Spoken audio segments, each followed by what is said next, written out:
Это программа «Актуальное интервью», в студии Иван Лазаренко. Здравствуйте. Весной у жизнеобеспечивающих организаций начинается пора ремонтных работ и подготовка к следующему зимнему периоду.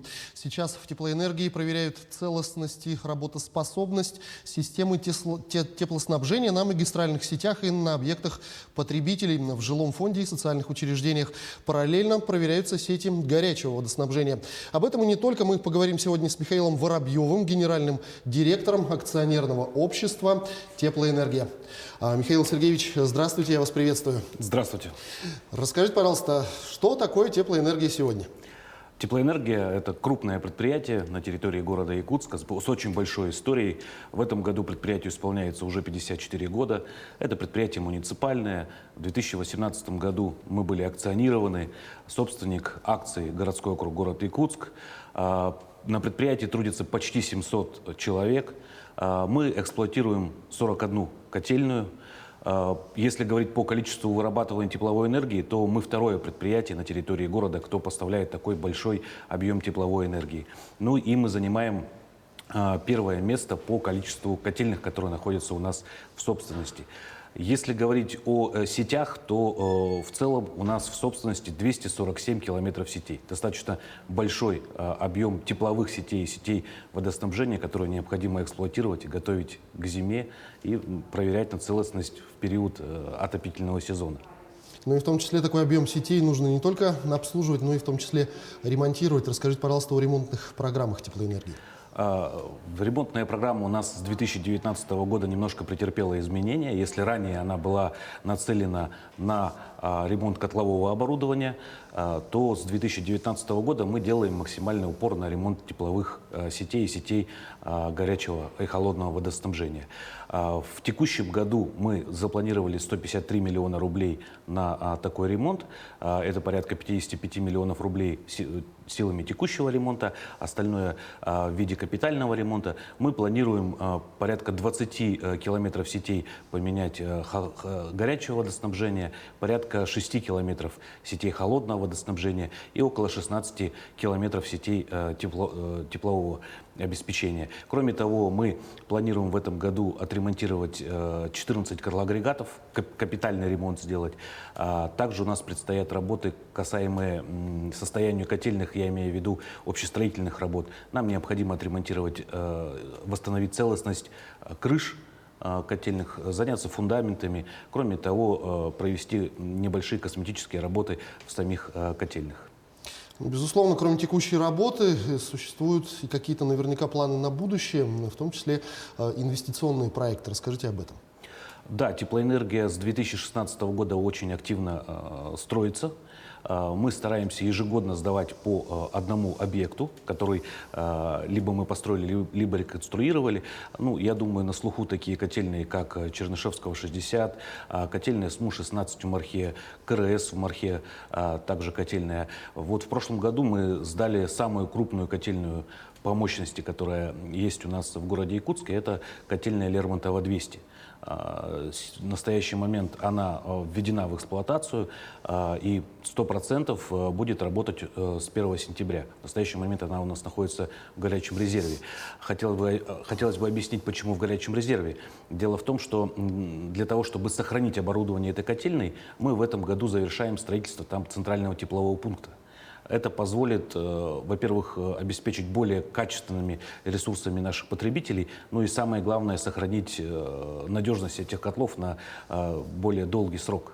Ну вот, говоря о надежности, давайте вспомним ушедшую не самую приятную, очень холодную зиму.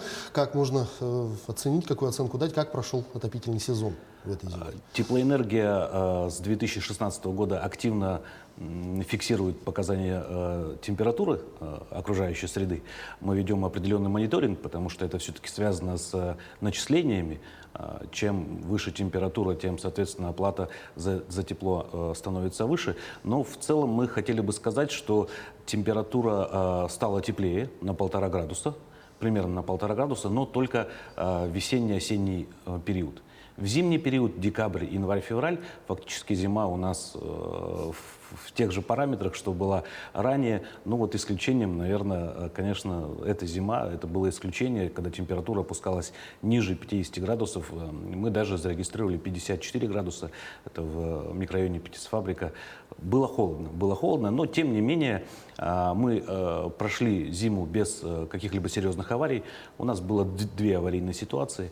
Одна была в микрорайоне птицефабрика, вторая была в Мархе. Вот. Ну, слава богу, что все прошло хорошо. Но все-таки синоптики прогнозируют, что зимы, может быть, какой-то период, еще несколько лет продержатся такими холодными. Как-то закладываете вы это в дальнейшее развитие тепловых сетей? Может быть, какие-то новые технологии для утепления будут применяться или какие-то мероприятия по улучшению, именно вот связанные с таким холодным периодом? Естественно, мы пересмотрели свои планы в части использования изоляционных материалов на сетях теплоснабжения.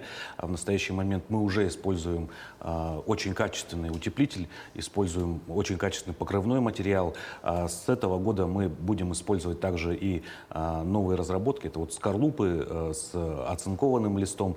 Кроме того, я хотел бы отметить, что мы начали замену сетей горячего водоснабжения на полиэтиленовые трубы большого диаметра, полиэтиленовые трубы. Это позволяет, во-первых, сохранить эту трубу как минимум до 35 лет, то есть без потери качества она будет служить. Ну и кроме того, наверное, самое главное, что до потребителя горячая вода уже будет доходить качественная, то есть она не будет с примесью железа, как это было ранее. Вот, и поэтому в наших планах, и в ремонтной программе, и в инвестиционной программе мы планируем только такую полиэтиленовую трубу для сетей горячего и холодного водоснабжения. По отоплению, к сожалению, она пока еще не применяется.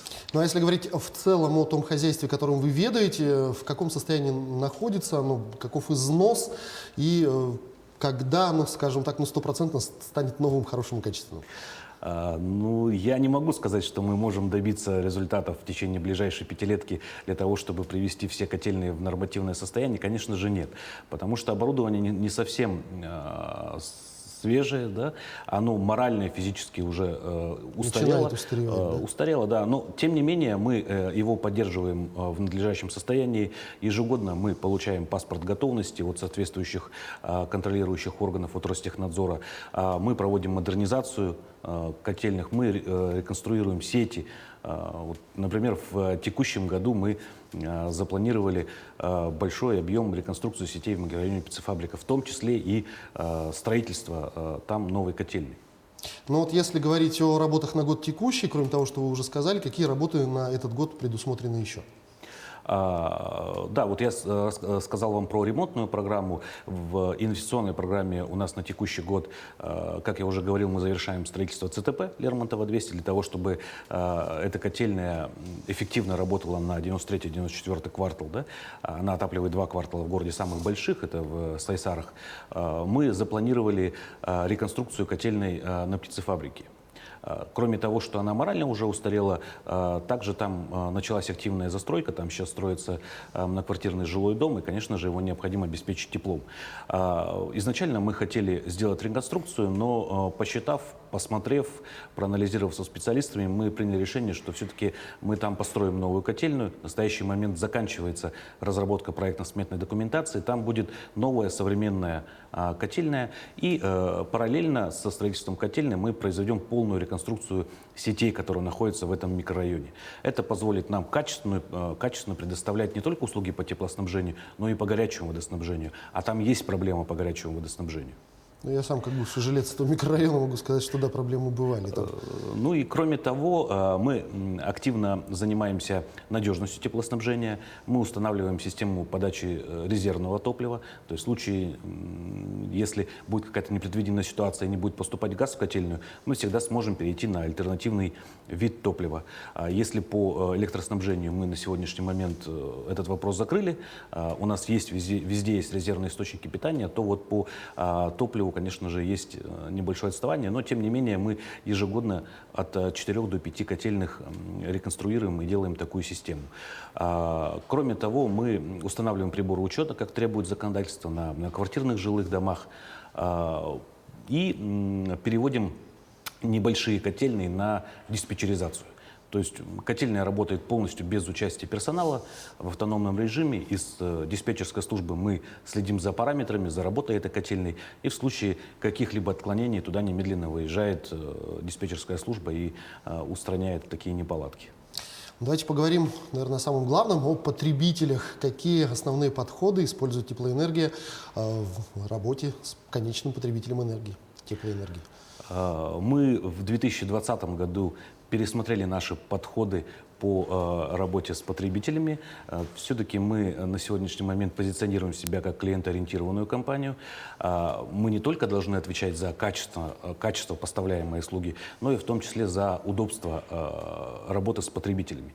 На сегодняшний момент на нашем интернет-сайте любой потребитель может узнать свой лицевой счет, может узнать свои начисления, переплату, либо задолженность по услугам, может получить акт сверки необходимый, может произвести оплату, либо подать в электронном виде заявление в наш адрес. Мы эту работу начали и продолжаем. Впереди у нас еще есть некоторые планы по интернет-эквайрингу на нашей странице, чтобы потребитель мог, не уходя с нашего сайта, оплатить эти услуги. Вот. Это то, что касается физических лиц. То, что касается юридических лиц, мы перешли на электронный документооборот. И на сегодняшний момент бухгалтерия любого предприятия в электронном виде обменивается с нами документами, необходимыми для оплаты, либо для подтверждения объема отпущенной тепловой энергии или горячего водоснабжения. Все-таки предприятие «Теплоэнергия» — это предприятие, о котором, может быть, не всегда очень хорошо думает конечный потребитель. Все-таки и тарифы давят, и не всегда там и горячая вода есть, может быть, и отопление иногда там скачет туда-сюда. Имидж. Как вы работаете над имиджем предприятия? Да, вот я уже сказал о том, что наша политика такая, что мы все-таки клиентоориентированная компания, мы общаемся с каждым потребителем, мы помогаем нашим потребителям.